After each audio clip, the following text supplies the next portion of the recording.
village, you do not know what's going to be happening. And the first thing that you want to do is to make sure that you have the understanding of the kids that are there. When we gave that kid a cigarette, they asked for a cigarette or they asked for chop chop, which is food. You give them something. You give them something so that it shows that we are friendly. That boy did not even take a drag of that cigarette. He brought it into his hooch so that mother could have it. Next.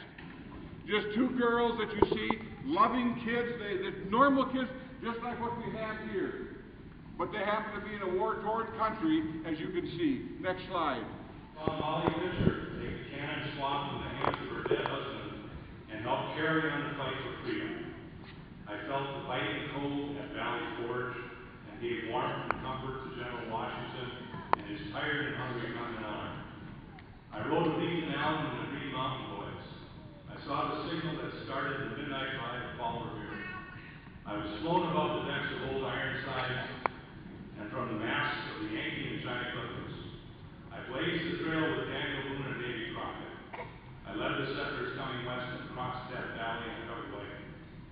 I was carried through the halls of Montezuma to the shores of Tripoli by the United States Marines. Once I fell to the ground at Custer's last stand, and there were no living hands left to pick me up. I galloped up the slopes of San Juan Hill with Teddy Roosevelt and Rough Riders.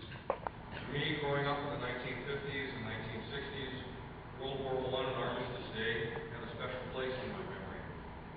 In the 1950s and 1960s, World War I veterans were like Vietnam veterans are to us today. Present was starting to fade away.